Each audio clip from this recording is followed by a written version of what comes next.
La pluie fouettait le visage d'Alexandre comme des lames invisibles. Tandis que le pont de la Seine, ce soir d'octobre à Paris, semblait le berceau d'une chute inévitable.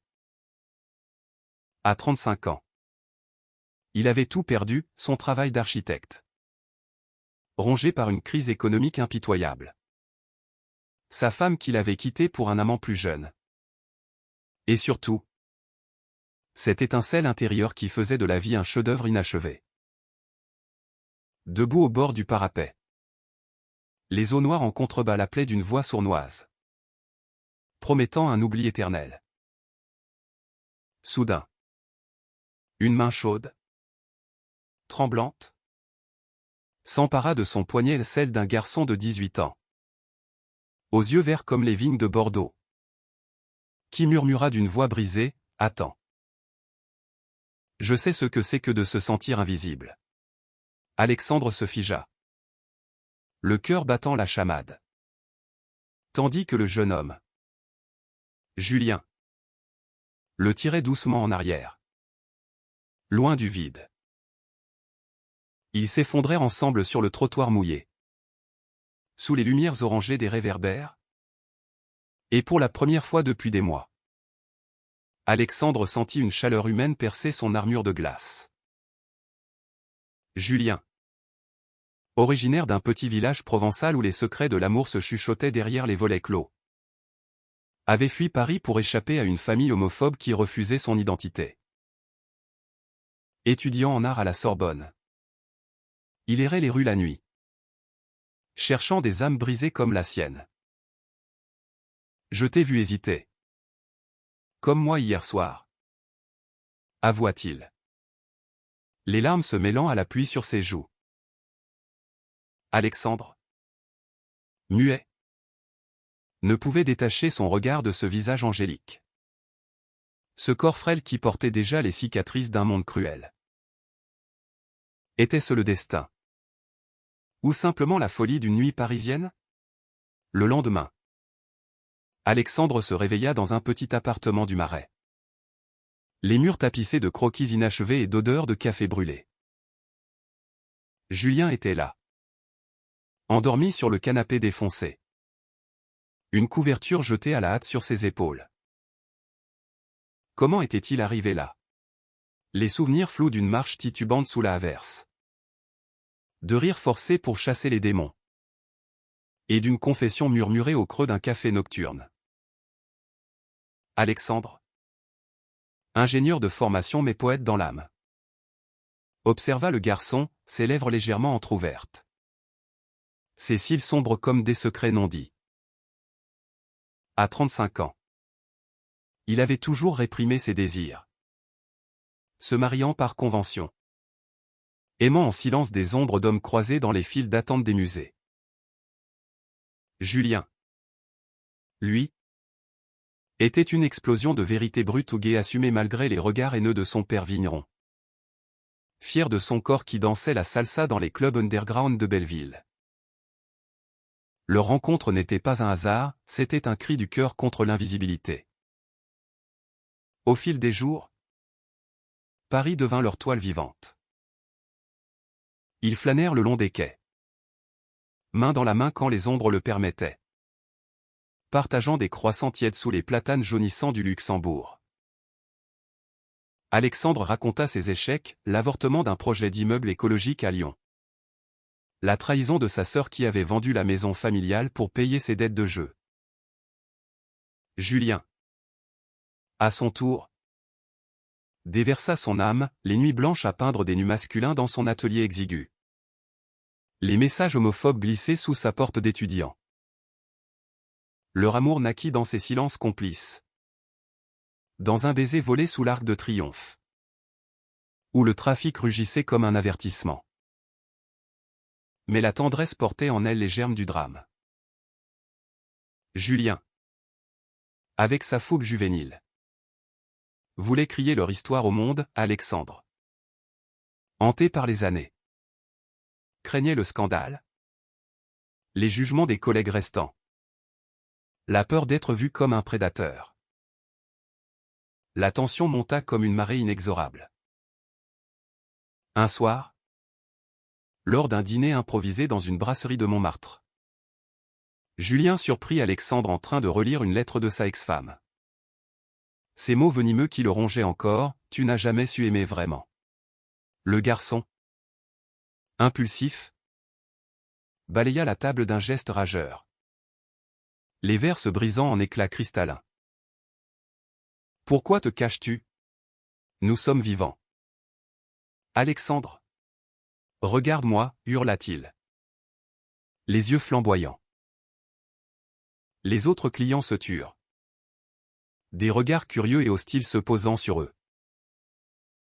Alexandre, humilié, quitta le restaurant en trombe, le cœur déchiré entre l'amour naissant et la terreur d'une exposition qu'il n'était pas prêt à affronter.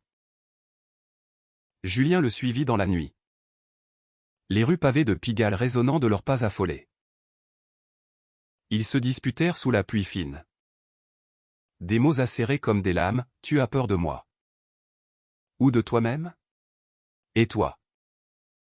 Tu ignores ce que c'est que de porter 35 ans de regrets. » Pourtant, dans la tourmente, leur lien se forgea plus fort. Julien organisa une surprise, un voyage en train vers la Provence, là où il avait grandi parmi les champs de lavande et les oliveraies centenaires. À Aix-en-Provence, sous un soleil impitoyable, ils visitèrent la maison familiale de Julien, abandonnée depuis son départ. Les murs ocre portaient encore les échos de disputes passées. Les photos jaunies d'un père rigide refusant l'arc-en-ciel. Alexandre, ému, serra Julien contre lui dans le jardin envahi de ronces. Ici, j'ai appris à haïr une partie de moi, murmura le jeune homme. Leur première nuit fut un feu d'artifice sensuel. Corps entrelacés sur un lit de fortune. La lune provençale témoin de leur reddition mutuelle. Alexandre découvrit en Julien non un amant éphémère, mais un miroir de sa propre jeunesse perdue aux fougueuses. Imprudente. Infiniment vivante. De retour à Paris, le drame s'intensifia. Alexandre apprit que son ex-femme, revenue pour une réconciliation hypocrite, avait contacté un journal local, insinuant des rumeurs sur sa crise de milieu de vie avec un jeune gigolo.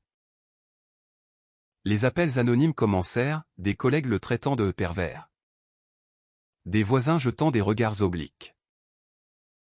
Julien, lui, affrontait sa propre tempête, son père, averti par un oncle curieux, débarqua un matin, poing serré, hurlant des injures provençales contre ce vieillard qui corrompt mon fils. La bagarre éclata dans l'escalier étroit, Alexandre protégeant Julien de son corps. Un œil au beurre noir en témoignage. La police intervint, emportant le père menotté. Mais le mal était fait. Julien, brisé, murmura, « Je ne veux pas te détruire. » Alexandre, le sang coulant sur sa tempe, répondit d'une voix ferme, « Tu me sauves. » Chaque jour. Le climax survint lors d'une exposition d'art au Louvre, où Julien présentait ses toiles ou des portraits d'amants entrelacés, inspirés de leur histoire. La foule bourdonnait, critique et curieux se pressant autour des œuvres vibrantes de couleurs et de désirs. Alexandre, au bord de l'effondrement, se tenait en retrait. Quand soudain, un groupe d'hommes hostiles, envoyé par le père de Julien, surgit, vociférant des menaces homophobes. La panique s'empara de la salle, une chaise vola. Un tableau se déchira. Julien, au centre de la mêlée, fut acculé contre un mur, son cri perçant le chaos. Alexandre, oubliant toute peur, se jeta dans la frayeur, frappant un assaillant. Protégeant son amour de son propre corps vulnérable. Un couteau brilla dans la main d'un agresseur, le geste fatal qui aurait pu tout emporter. Mais Julien, dans un sursaut héroïque, désarma l'homme d'un coup précis. Appris dans les ruelles de son village. Le geste, ce poignet tordu. Ce couteau tombant au sol, sauva Alexandre. Inversant les rôles de leur première nuit sur le pont. La police dispersa la foule. Les amants s'effondrèrent dans les bras l'un de l'autre, entourés de flashs de photographes et de murmures compatissants. Les journaux titrèrent le lendemain, « Amour triomphant au Louvre, un couple LGBT défie la haine. Julien. Les côtes contusionnées. Sourit faiblement à Alexandre dans la chambre d'hôpital, « C'était mon geste. Pour toi. Pour nous. Alexandre. » Les larmes coulant librement. Compris enfin, à 35 ans. Il n'était pas fini, il renaissait dans les yeux verts de ce garçon de 18 ans qui avait osé l'aimer sans chaîne. Les mois suivants furent une renaissance. Alexandre lança son propre cabinet d'architecture. Concevant des espaces inclusifs pour les communautés LGBTQ+, à travers la France, des centres à Marseille. Des refuges à Lille. Julien exposa dans des galeries internationales. Ses toiles criant la beauté de l'amour interdit. Ils adoptèrent un chat errant du Marais. Nommé Pont. En souvenir de ce soir pluvieux. Leur amour, forgé dans le feu du drame, devint un témoignage, la différence d'âge n'était pas un fossé, mais un pont vers l'humanité partagée. Dans les cafés parisiens, ils se tenaient la main ouvertement, inspirant d'autres âmes invisibles. Et chaque automne, sur ce même pont de la Seine, Alexandre remerciait le ciel pour ce geste, une main tendue dans la nuit, qui avait transformé sa chute en envol. Leur histoire se propagea comme une vague bienveillante, touchant des villages provençaux où les pères apprenaient à écouter, des bureaux lyonnais où les ingénieurs osaient aimer. Alexandre écrivit un livre.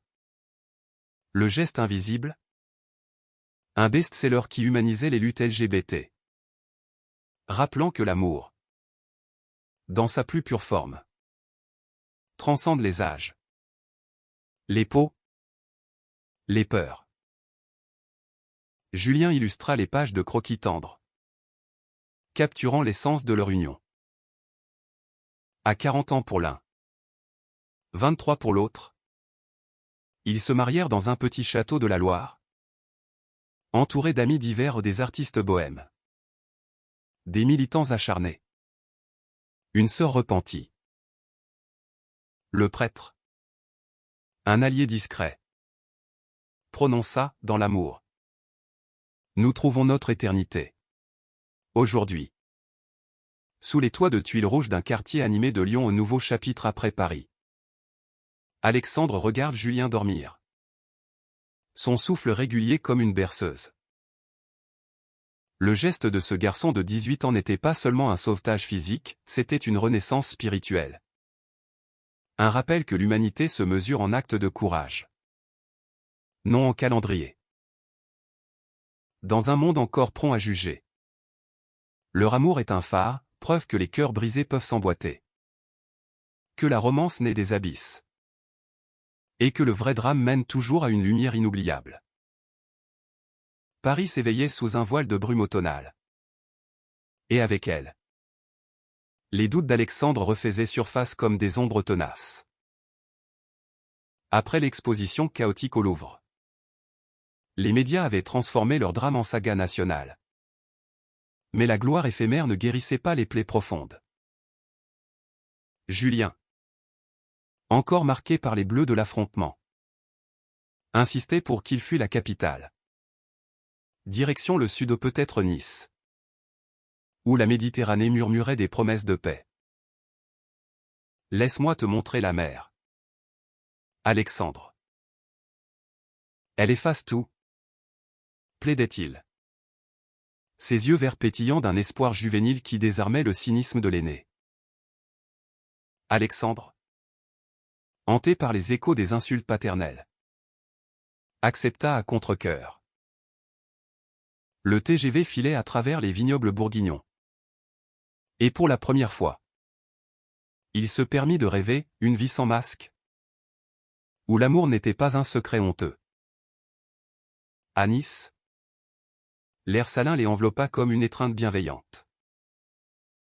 Ils louèrent une chambre d'hôte face à la promenade des Anglais, avec vue sur les vagues turquoises qui dansaient sous un ciel azur. Julien, redevenu l'adolescent provençal, entraîna Alexandre sur la plage de Galets, où ils marchèrent pieds nus, les orteils s'enfonçant dans le froid revigorant. Ici, mon grand-père m'emmenait pêcher. Il savait pour moi. Tu sais? Il disait que l'amour est comme la mer, imprévisible, mais toujours plus fort que les tempêtes. Alexandre, ému, serra la main du garçon, sentant pour la première fois la légèreté d'un futur possible.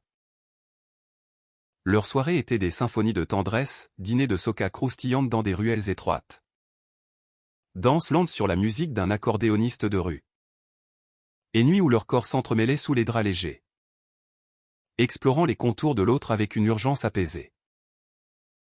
Mais le passé, comme une marée montante, refusait de les laisser en paix.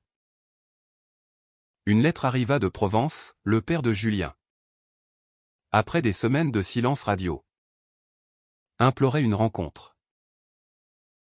Je suis désolé. Fiston. Viens. Avant que la honte me bouffe.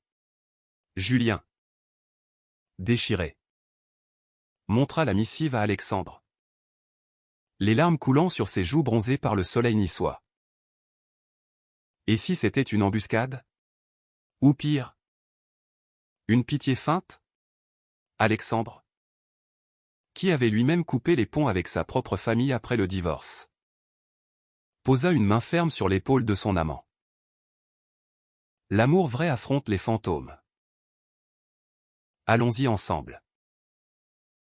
Je serai ton bouclier. Le voyage en voiture fut un calvaire, autoroute monotone. Silence lourd rompu par des souvenirs partagés, la façon dont Julien avait peint leur premier baiser. Comment Alexandre avait redessiné les plans d'un café inclusif inspiré de leur promenade. La maison familiale à Saint-Rémy-de-Provence était un havre figé dans le temps, mur en pierre blonde, cour envahie de romarin et de thym. Et au centre, le père de Julien, Marcel, un colosse au visage buriné par des décennies de labeur viticole. L'accueil fut glacial, Marcel serra la main d'Alexandre avec une poigne d'acier, les yeux fuyant ceux de son fils. Le dîner fut un champ de mine, soupe de pistou épaisse, pain frais, mais des mots qui piquaient comme des épines. T'as toujours été différent, Julien. Mais ça. Avec lui, grogna Marcel, jetant un regard accusateur. Julien explosa, sa voix résonnant contre les poutres, différent. C'est toi qui m'as rendu invisible. Alexandre m'a vu. Lui. Il m'a aimé pour qui je suis. Alexandre, le cœur serré, intervint doucement, monsieur. L'amour n'a pas d'âge. Il guérit ce que la haine brise. Les heures s'étirèrent en confession, Marcel avoua ses propres luttes. Un frère perdu à cause d'un coming out rejeté dans les années 70. Des larmes coulèrent. Des excuses murmurées. Et pour la première fois, une étreinte père-fils. Maladroite mais réelle. De retour à Nice, Julien peignit furieusement une toile monumentale de la cour provençale, où trois silhouettes père, fils, amants se tenaient dos à dos, mes mains jointes, symbole d'une réconciliation fragile. Alexandre, inspiré, esquissa les plans d'un centre communautaire pour familles LGBTQ+ en Provence. Un espace où les Marcel du monde pourraient apprendre à écouter leur amour, testé par le feu familial, en sortit plus résili. Pourtant, une ombre planait, les rumeurs parisiennes avaient atteint un ancien collègue d'Alexandre. Un rival jaloux qui menaçait de saboter son nouveau projet. Tu crois que ton petit roman va te sauver? Les gens comme toi finissent seuls. Cracher un email anonyme.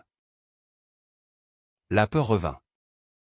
Mais Julien, avec sa fougue intacte, répliqua par une vidéo virale, lui et Alexandre, marchant sur la plage, déclarant leur amour au monde. Nous ne sommes pas un scandale. Nous sommes une histoire. Le succès fut fulgurant, soutien en ligne. Invitation à des conférences. Et même une commande pour Julien d'une fresque murale à Cannes. Mais le vrai test vint quand Alexandre dut affronter son rival lors d'une réunion professionnelle à Marseille. La salle de conférence, avec vue sur le Vieux-Port, bourdonnait de tension.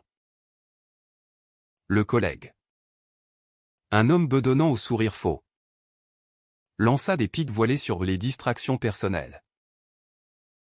Alexandre, le dos droit, répondit avec une dignité nouvelle, mes distractions? Elles m'ont appris l'empathie. Et c'est ce qui rendra ce projet immortel. Julien, présent en soutien discret, glissa une note dans la poche de son amant, ton geste à toi, c'est de te lever chaque jour pour nous. La victoire fut douce, le contrat signé. Le rival humilié. Hiver approchait. Et avec lui, une intimité plus profonde. À Nice, sous les lumières de Noël illuminant la baie, ils adoptèrent un rituel, écrire des lettres l'un à l'autre, scellées dans une boîte en olivier rapportée de Provence.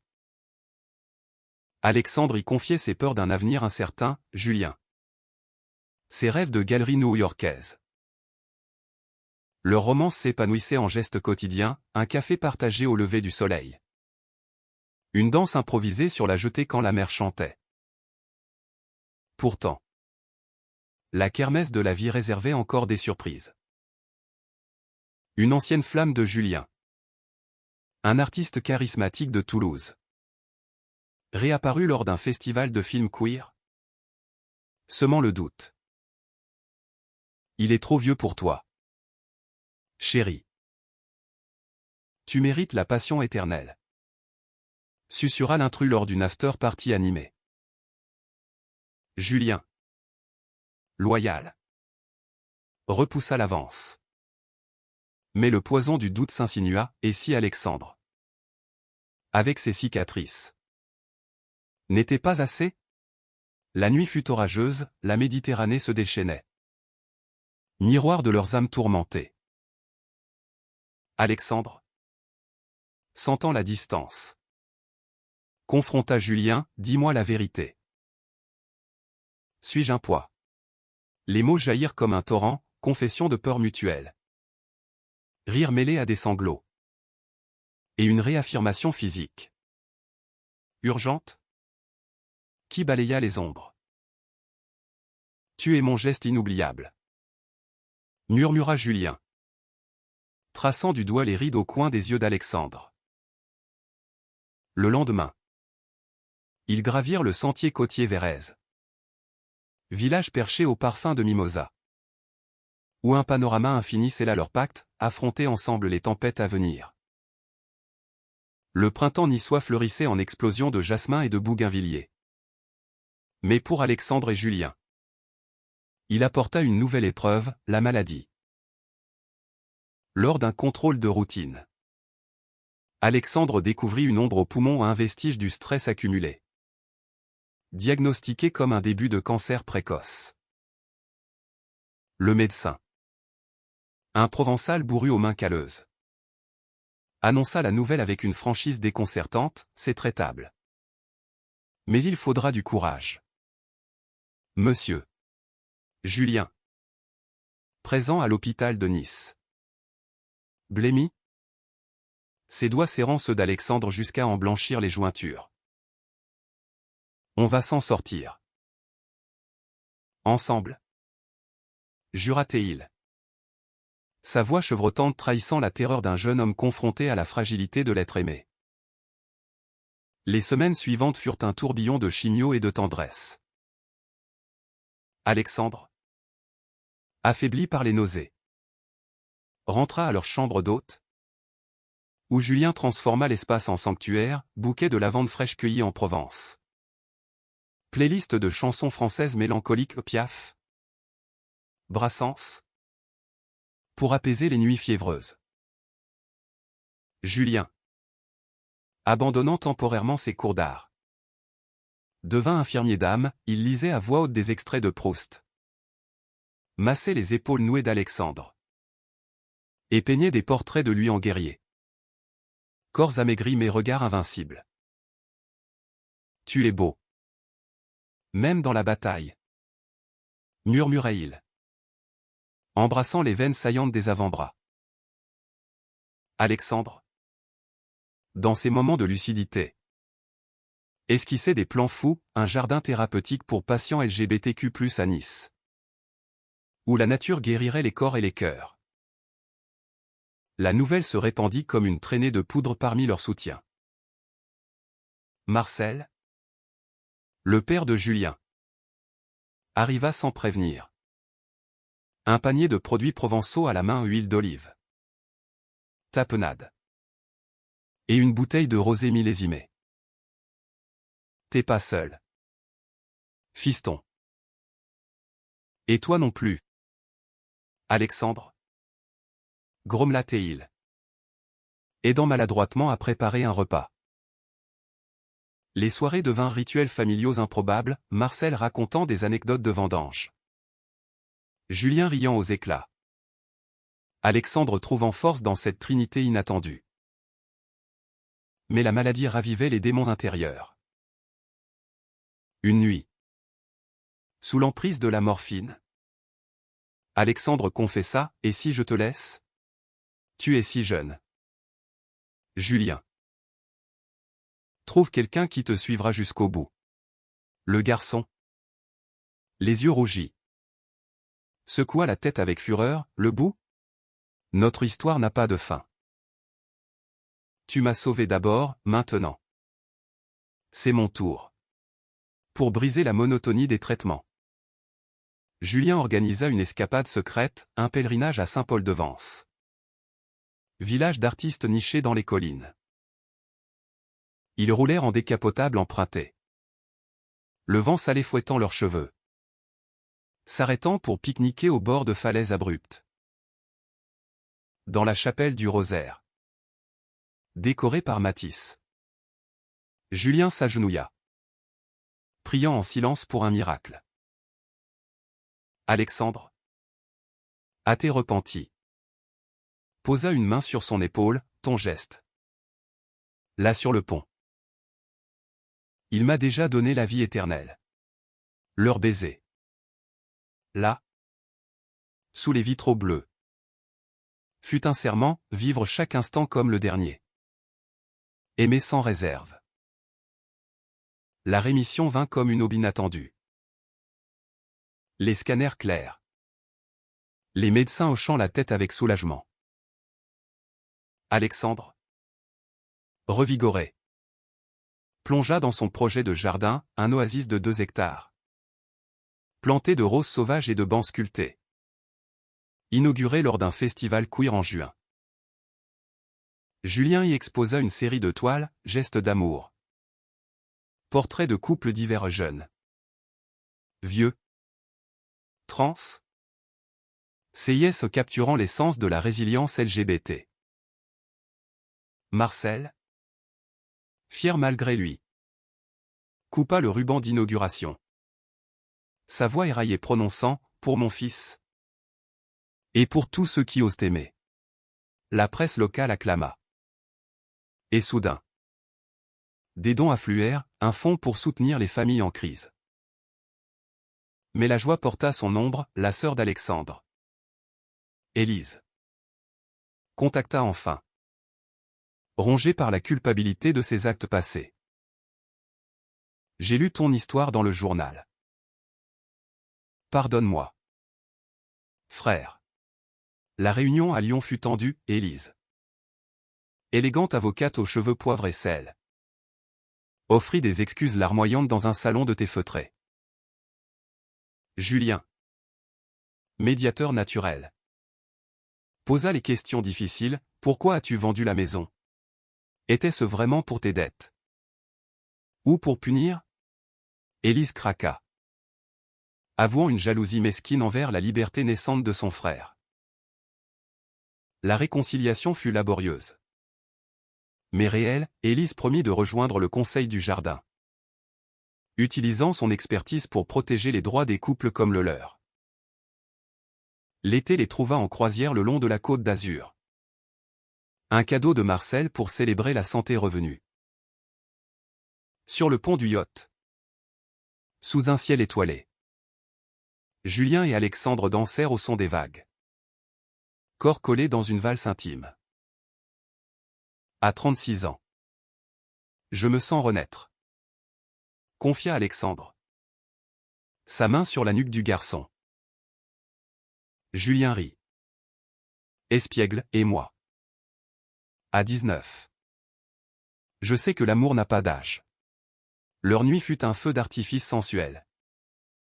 Explorant de nouveaux rivages de plaisir. Le sel de la mer mêlé à la sueur de leur peau. Pourtant. Un dernier dragon attendait, un procès inattendu. Le rival professionnel d'Alexandre. Furieux de sa défaite, porta plainte pour diffamation via la vidéo virale de Julien. Les audiences au tribunal de Marseille furent un cirque, avocats zélés. Flash de caméra. Et des témoins inattendus au Marcel jurant sur la loyauté de son fils.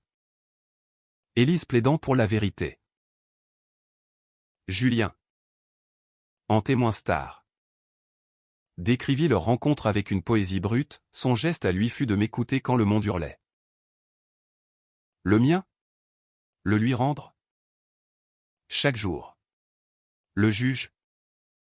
Une femme aux yeux perçants. Relaxa Alexandre. Déclarant, l'amour n'est pas un crime. Libre. Ils rentrèrent à Nice. Le cœur léger. Julien acheva sa série de toiles. Vendue à un collectionneur berlinois. Finançant leur rêve, une maison provençale. Avec atelier et bureau.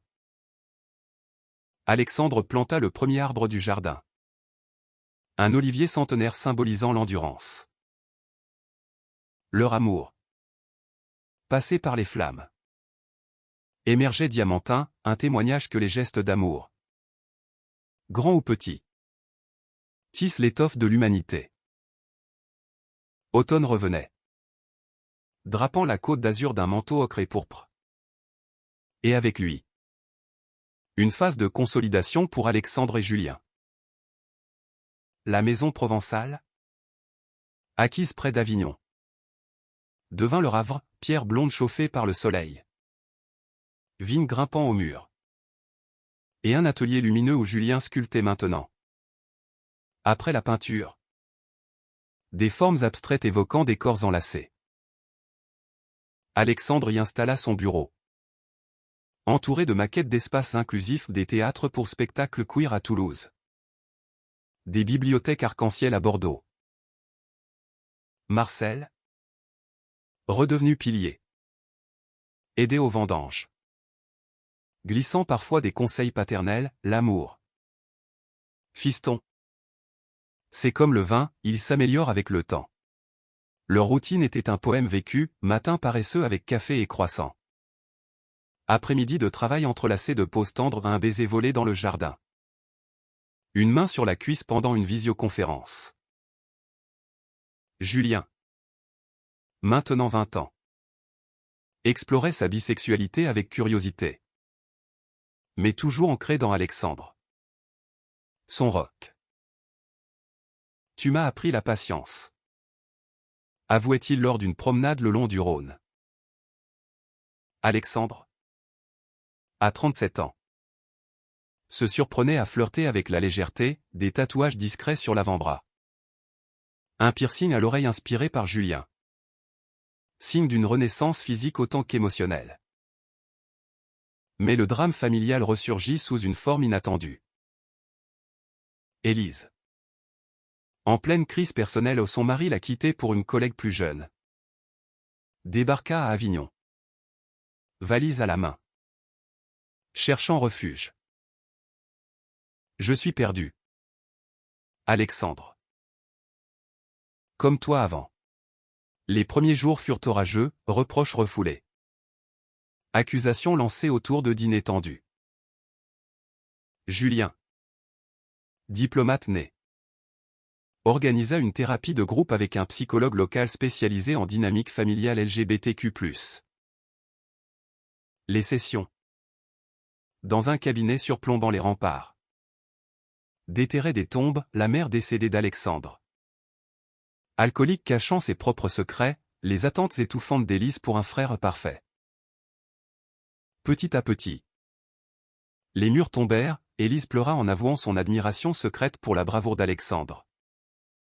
Et lui? Pardonné. L'embrassa sur le front comme au temps de l'enfance. Parallèlement, Julien affrontait son propre combat artistique. Invité à une biennale à Venise. Il hésitait, laisser Alexandre seul pendant des semaines? La jalousie me ronge parfois. Confessa-t-il. Nu dans les bras de son amant sous la douche fumante. Alexandre. Sage. Le poussa, va. Ton geste créatif est le mien aussi. Le départ fut doux amer, aéroport de Marseille. Étreinte prolongée. Promesse chuchotée. Julien excella à Venise. Ses sculptures acclamées pour leur vulnérabilité brute. Mais une nuit. Un appel paniqué, Alexandre. Fiévreux. Rechute légère liée au stress. Julien écourta. Rentrant par le premier vol. Trouvant son amour alité. Palme et souriant. Tu es mon remède. Murmura Alexandre. Et leur réunion fut une explosion de désir. Corps fusionnant pour chasser les fantômes de séparation. L'hiver les surprit avec une joie, Élise. Régénérée. Lança une fondation pour femmes divorcées explorant leur fluidité sexuelle. Inspirée par l'histoire d'Alexandre. Ensemble.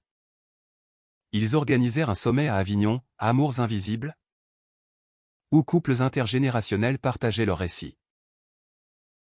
Marcel y parla pour la première fois publiquement de son frère perdu. Sa voix brisée touchant des centaines. Julien filma l'événement, transformant les témoignages en courts-métrages primés au Festival de Cannes. Alexandre. Modérateur. Conclut, le vrai geste est celui qui unit. Au-delà des âges et des blessures. Pourtant. Une menace extérieure plana, un politicien conservateur. Scandalisé par le sommet. Lança une campagne diffamatoire. Accusant les perversions de corrompre la jeunesse française. Les réseaux s'enflammèrent, menaces de mort arrivèrent par mail. Julien. Protecteur. Installa des caméras, Alexandre. Stoïque. Répondit par un Noël dans le monde, l'amour LGBT n'est pas une menace, c'est une lumière contre l'obscurité. Le backlash vira au soutien massif, célébrité. Maire de ville progressiste. Même le président envoyant un tweet solidaire. Le politicien. Isolé. Se rétracta. Le printemps 2027 les trouva solides. Julien. Célébré. Ouvrit une galerie à Avignon, Alexandre. Son jardin niçois étendu. Voyageaient pour des conférences. Leur amour mature s'enrichissait de silences profonds. De voyages spontanés à un week-end à Paris pour revisiter le pont. Où ils gravèrent discrètement leurs initiales. À 38 ans. Je t'aime plus qu'hier. Écrivit Alexandre dans leur boîte de lettres. Julien répondit, et à 21. Tu es mon éternel. Un été torride apporta une surprise, Julien. Lors d'une retraite artistique en Toscane. Conçut une installation interactive des miroirs brisés reconstitués. Symbole de cœur LGBT recollé. Alexandre y vit leur reflet, imparfait. Mais entier. De retour, ils adoptèrent un chien errant. Un berger provençal nommé Geste. Complice de leur balade vespérale. La vie, avec ses kinks, était un roman ouvert, page de passion. Chapitre de guérison. Et un fil rouge d'humanité partagée. L'année 2028 s'ouvrit sur un chapitre de célébration. Mais teinté de mélancolie. À Avignon. Le festival de théâtre. Avec ses masques antiques et ses places bruissantes. Accueillit la première de la pièce de Julien, Le Pont Invisible. Une adaptation théâtrale de leur histoire. Mise en scène par un collectif queer de Montpellier. Alexandre. Nerveux dans les coulisses. Observait Julien diriger les répétitions, son corps svelte en jean usé. Gesticulant avec passion. Voix résonnant comme un appel à l'âme. La soirée de première fut magique, projecteur tamisé. Public conquis par les dialogues crus sur l'amour intergénérationnel. Et une standing ovation qui fit monter les larmes aux yeux d'Alexandre. C'est nous. Sur scène. Vivant. Murmura Julien en coulisses. L'embrassant fiévreusement. Mais la gloire attira les vautours. Un producteur véreux de Paris proposa une adaptation cinématographique. Avec un cachet mirobolant. Mais exigeant de adoucir les aspects LGBT pour un public plus large. Julien. Outré. Refusa net, notre histoire n'est pas à diluer. Alexandre. Pragmatique. Négocia, garde l'essence. Ou rien. Les négociations furent un bras de fer, nuit blanche à relire des scripts. Appel tendu avec des avocats. Élise. Allié juridique. Décortiqua les clauses. Révélant des pièges cachés. Finalement. Un compromis, un film indépendant.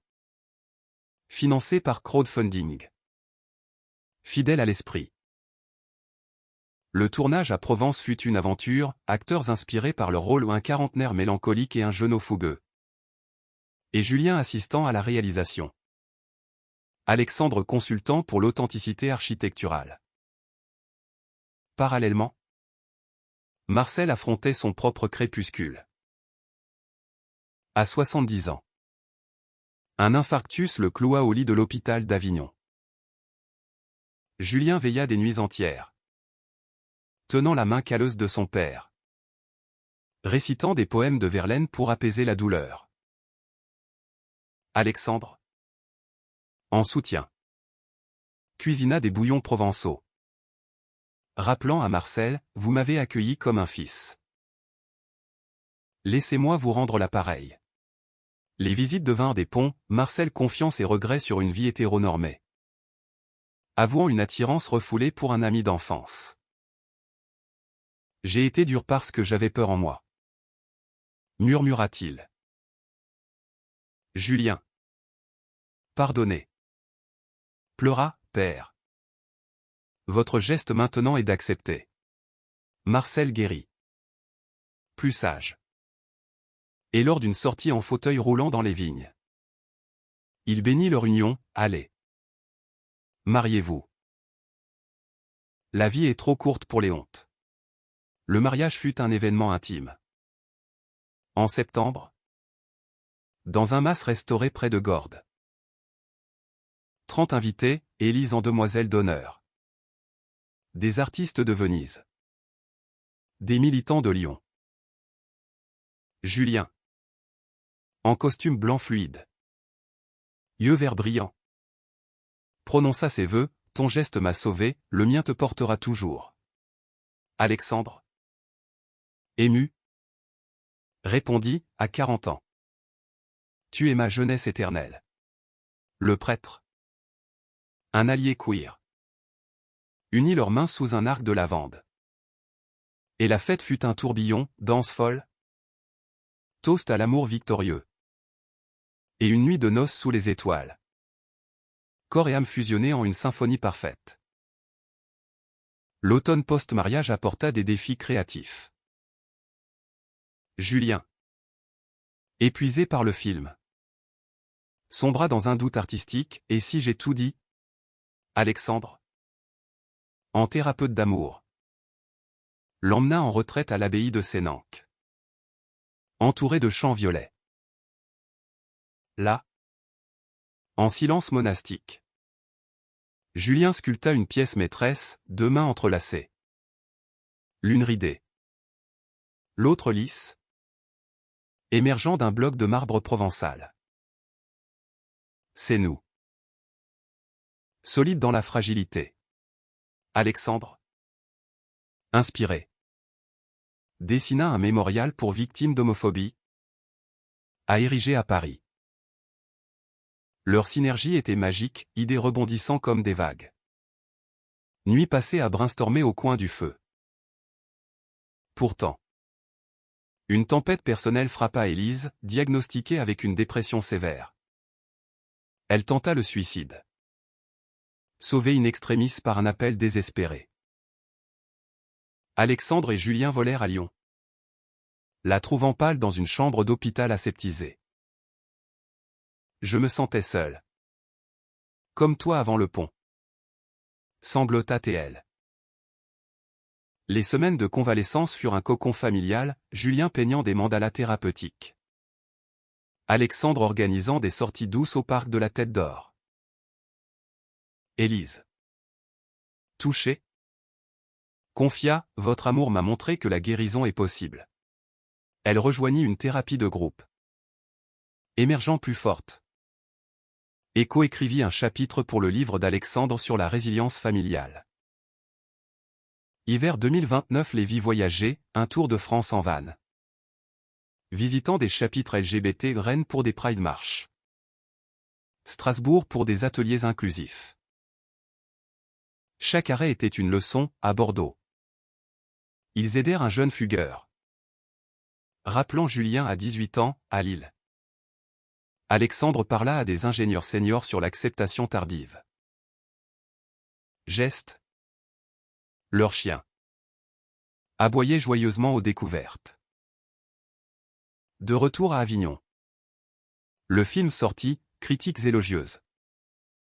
Box-office modeste mais impact profond des coming-out déclenchés. Des familles réconciliées. Leur amour. À 5 ans de date. Était un vin affiné, passion intacte. Mais saupoudré de sagesse. Lors d'un anniversaire sur le pont parisien. Alexandre offrit un pendentif gravé, le geste éternel. Julien. Ému. Répondit par un tatouage partagé, leurs initiales entrelacées sur le poignet. La vie. Avec ses drames et ses grâces. Les avait sculptés, de la chute à l'envol. Un hymne à l'humanité queer. 2030 marqua un tournant ambitieux. À Avignon. Alexandre lança Arc-en-Ciel urbain. Un réseau national d'espaces architecturaux pour communautés LGBTQ+, centre multifonctionnel à Nantes. Toits verts inclusifs à Grenoble. Julien. Son muse. Conçut les intérieurs artistiques fresques murales de main tendue. Sculptures interactives invitant au toucher. Leur partenariat professionnel était fluide. Nourri par des débats passionnés au petit déjeuner, plus de courbes. Pour symboliser la fluidité, insistait Julien, et des lignes solides. Pour l'ancrage. Répliquait Alexandre. Marcel. Remis. Investi dans le projet. Ces vignes fournissant le vin pour les inaugurations. Mais l'expansion attira l'envie. Un concurrent parisien. Un promoteur homophobe voilé. Sabota un permis à Nantes via des pots de vin. Le scandale éclata, enquête journalistique. Alexandre cité comme activiste radical. Les nuits furent agitées, Julien. Furieux. Voulait contre-attaquer publiquement, Alexandre. Prudent. Opta pour la transparence. Notre geste est la vérité. Pas la vengeance. Ils engagèrent Élise comme avocate. Et lors d'une conférence de presse sur la place de l'Horloge, Alexandre déclara « L'homophobie n'arrêtera pas l'amour de construire ». Le soutien public fut massif, pétition. Don. Et le promoteur inculpé pour corruption. Parallèlement, Julien explorait une nouvelle facette, la paternité. Lors d'une retraite à Thésée, il confia à Alexandre « Et si on adoptait un enfant queer ? Ou n'importe qui ayant besoin d'un foyer ?» Alexandre, à 42 ans, hésita au souvenir de sa propre enfance rigide. Mais le désir grandit. Ils entamèrent les démarches, formations obligatoires à Marseille. Entretien avec des travailleurs sociaux sceptiques sur leurs différences d'âge. Comment un couple comme vous gérera-t-il l'éducation ? Questionna Théon. Julien. Ardent, avec amour inconditionnel. 1 an plus tard, ils accueillirent Lucas, un garçon de 8 ans d'origine maghrébine. Fugueur des foyers parisiens. Lucas, timide aux grands yeux, adopta vite geste comme confident. Et Julien comme maître en dessin. Alexandre, père maladroit mais tendre, construisit un arbre à chat géant dans le jardin. L'arrivée de Lucas transforma leur dynamique, matin chaotique avec céréales et devoirs. Soirée de contes provençaux. Julien peignit des fresques pour la chambre de l'enfant au monde fantastique où dragons et princes gays coexistaient. Mais les défis surgirent, Lucas, marqué par le rejet, fit une crise à l'école d'Avignon, traitant un camarade de freluche après des moqueries. Alexandre et Julien, unis, rencontrèrent la direction, plaidant pour une éducation inclusive. Les enfants apprennent l'empathie par l'exemple, argua Alexandre. Lucas, guidé par des thérapies, s'ouvrit, vous êtes ma famille arc-en-ciel. Élise, tata attentionnée, visita souvent. Aidant avec Lucas et partageant ses propres avancées en couple avec une femme artiste. Elle rayonnait. Marcel, grand-père gâteau, initia Lucas aux vignes, le raisin. Petit, pouce tordu mais donne le meilleur jus. Les fêtes étaient joyeuses, Noël avec un sapin décoré de sculptures de Julien. Pâques chassant des œufs dans les champs. Pourtant, une crise de santé frappa Lucas, asthme sévère déclenché par les pollens provençaux. Hospitalisé à Aix. Il lutta. Oxygène sifflant. Julien veilla. Chantant des berceuses, Alexandre coordonna les spécialistes. La peur les unit plus, on ne le perdra pas. Jura Julien. Lucas guérit. Et ils déménagèrent temporairement à Nice pour l'air marin, transformant la chambre d'hôte en foyer familial. Là, Alexandre conçut un parc ludique pour enfants queer. Inauguré avec Lucas coupant le ruban, un geste minuscule mais symbolique. L'été 2032 les vit en vacances à la Corse. Île natale lointaine d'Élise. Plage de sable fin. Randonnée dans les maquis odorants, Lucas riait en ramassant des galets. Julien et Alexandre se tenant la main au crépuscule. Une nuit. Autour d'un feu de camp. Lucas demanda, « Pourquoi vous vous aimez ?» Vous deux ? Julien sourit, « Parce qu'un geste a tout changé. » Et le nôtre ? C'est toi. Alexandre ajouta, « L'amour grandit les familles. » De retour, le film Le Pont Invisible remporta un César, catapultant Julien au rang de cinéaste émerge. Alexandre, fier, organisa une projection privée à Avignon, avec Marcel narrant des anecdotes. Leur vie, enrichie par Lucas, était un équilibre précaire de joie et de vigilance, éducation patiente. Projet grandissant. Amour inépuisable. Un automne pluvieux apporta une nouvelle, Julien enceinte ? Non. Mais un projet fou porter un enfant via GPA éthique en Espagne. Après débats éthiques, ils optèrent pour l'adoption d'une sœur pour Lucas, Sofia. 4 ans. Orpheline roumaine. Les papiers furent un labyrinthe. Mais en 2033, Sofia arriva. Bouclée et curieuse.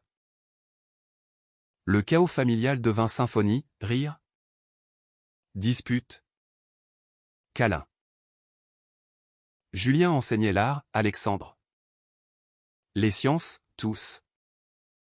L'amour sans barrière. Leur geste originel résonnait, de deux âmes à une constellation familiale. Preuve que l'humanité fleurit dans l'acceptation. 2035. 10 ans après le pont. Trouva la famille en pleine floraison. À Avignon. La maison provençale bourdonnait, Lucas. 18 ans maintenant. Adolescent rebelle excellent en graffiti queer, Sofia. 14 ans. Violoniste prodige aux boucles indomptables. Julien. À 30 ans. Dirigeait un studio de films indépendants. Son dernier long métrage sur des familles arc-en-ciel acclamé à Sundance. Alexandre. 45 ans. Avait étendu Arc-en-ciel urbain à l'Europe, projet à Berlin. Lisbonne. Même un centre à Bucarest pour enfants comme Sofia. Marcel. Affaibli mais alerte. Vivait avec eux. Contant des histoires aux petits-enfants autour du feu. Leur amour. Mûri. Était un phare discret, anniversaire célébré par des escapades un week-end à Paris pour revisiter le site fatidique. Ou Lucas. Maintenant au courant. Taquina, sans se sourater. Pas de moi. Julien rit. Serrant Alexandre, chaque geste compte. Mais l'âge creusait ses sillons, Alexandre. Grisonnant. Luttait avec une arthrite aux mains. Rendant les dessins plus lents. Julien. Empathique. Massait ses doigts le soir. Murmurant, tes lignes sont plus belles avec le temps. Un drame familial secoua l'équilibre, Élise. En voyage d'affaires à Bruxelles. Fut victime d'un accident de voiture. Comateuse. La famille vola à son chevet. Lucas et Sofia pour la première fois confrontés à la mortalité. Les jours d'attente furent un purgatoire, prière dans la chapelle de l'hôpital. Julien dessinant des portraits d'Élise éveillée. Alexandre coordonnant les soins. Sofia pleura, tata Élise. Elle m'a appris le violon. Élise émergea. Amnésique partielle. Mais la rééducation fut un triomphe collectif, Lucas lisant des livres d'enfance. Sofia jouant des mélodies apaisantes. Élise. Transformée. Quitta son cabinet pour une ONG queer européenne. Inspirée par son frère. Parallèlement, Lucas affrontait son coming out, gay. Comme Julien. Mais face à des pères homophobes à l'université d'art d'Avignon. Une bagarre éclata lors d'une fête. Lucas roué de coups. Julien et Alexandre, alertés, accoururent à l'hôpital. Cœur brisé. C'est comme toi à 18 ans. Murmura Alexandre à Julien. Ils engagèrent un avocat. Transformant l'incident en plaidoyer public, Lucas témoigna à un tribunal. Sa voix ferme, l'amour de mes pères m'a donné du courage. La condamnation des agresseurs fut un jalon. Et Lucas canalisa sa rage en street art militant. Mural ornant les murs des arcs-en-ciel urbains. Sophia. Elle. Navigua l'adolescence avec grâce. Mais une crise identitaire surgit, curieuse de ses racines roumaines. Elle questionna son adoption. Julien et Alexandre organisèrent un voyage à Bucarest, visite à l'orphelinat. Rencontre avec des cousins lointains. Sophia. Émue par les similarités aux musiques tziganes rappelant le violon. Intégra des motifs est-européens dans ses compositions. Je suis provençale et roumaine. Queer et fière. Déclara-t-elle lors d'un concert à Avignon. Marcel, sentant sa faim, dicta son testament, les vignes à Lucas. Une lettre à Julien, ton geste m'a sauvé de ma propre haine. Merci. Il s'éteignit paisiblement au printemps. Entouré. Les funérailles. Un mélange de rites catholiques et païens. Honorèrent sa rédemption, toast au rosé. Discours de Julien sur le pardon. L'été 2036 apporta renaissance, Alexandre. Opéré des mains. Reprit le dessin avec vigueur. Concevant un mémorial pour Marcel, un vignoble sculptural à Saint-Rémy. Julien lança une série documentaire sur père et fils queer. La famille. Grandit par le deuil. Se resserra, barbecue dans le jardin. Où Sophia jouait. Lucas taguait. Et les amants se regardaient. Complices.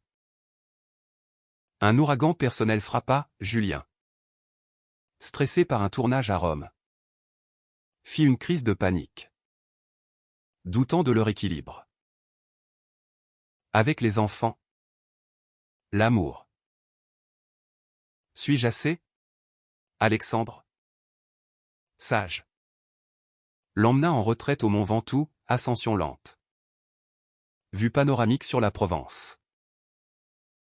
Ton geste originel suffit. Nous grandissons ensemble. Leur réconciliation fut ardente. Rappelant leur jeunesse. À l'automne. Un honneur, médaille de la Légion d'honneur pour Alexandre. Pour au service rendu à l'inclusion. Lors de la cérémonie à Paris. Julien prononça l'éloge, de 35 à 47 ans. Il a bâti des ponts d'amour. La famille rayonnait. Lucas filmant. Sophia applaudissant. Leur histoire. Tissée de drame et de lumière. Illuminait l'humanité. Dans ses amours LGBT. Est un geste perpétuel de résilience. 2040. 15 ans après le destin. La famille s'était épanouie en arbre généalogique foisonnant. À Avignon. La maison. Agrandie. Abrité Lucas. Marié à un musicien berlinois. Leur fils adoptif de 2 ans courant partout, Sophia. Étudiante en conservatoire à Paris. Revenant pour les vacances avec sa petite amie trans. Julien. 35 ans. Oscarisé pour un film sur l'héritage queer. Dirigeait un festival annuel. Alexandre. 50 ans. Retiré partiellement. Conseiller des projets mondiaux à un centre à Johannesburg. Un autre à Tokyo. Leur amour. Un vin rare. Se savourait en silence complice, promenade au lever du soleil. Mains liées malgré les rides. Mais le temps imposa ses lois. Alexandre. Diagnostiqué avec une sclérose en plaques précoce. Vit ses jambes faiblir. Julien. Dévoué. Adapta la maison, rampe discrète. Fauteuil roulant high-tech. Je te porte maintenant. Plaisantait-il. Poussant Alexandre dans les vignes. Lucas. Père attentionné. Visita souvent. Son enfant, petit Marcel, grimpant sur les genoux de grand-père. Sophia composa une symphonie dédiée, Gestes éternels. Jouée à la philharmonie. Élise. Sexagénaire épanouie. Devint grand-mère par alliance. Organisant des retraites familiales en Corse. Un été. Lors d'une voile en Méditerranée. Une tempête surprit le bateau, vague monstrueuse. Voile déchirée. Alexandre. Paniqué par son immobilité. Cria des ordres, Julien. À la barre. Lutta avec férocité. Lucas sauva Sophia d'une chute. Et ensemble. Ils rentrèrent au port. Trempés mais unis. Comme le pont. Rit Alexandre. Serrant Julien, ton geste me sauve encore. La maladie progressa. Mais Alexandre. Résilie. Écrivit ses mémoires, le geste qui changea tout. Best-seller traduit en 12 langues. Julien y contribua des illustrations vivantes. Lucas lança une fondation pour jeunes artistes handicapés. Inspiré par son père. Sophia. Militante. Intégra des thèmes queer dans sa musique. Tournée mondiale la portant à des prides à Sydney. Un drame mineur, un incendie dans l'atelier de Julien. Détruisant des toiles inédites. La perte fut un deuil. Mais la famille rebâtit, Lucas tagua des murs provisoires. Sophia joua pour inspirer. Julien. Phénix. Créa une série sur la perte et la renaissance. À l'automne 2045.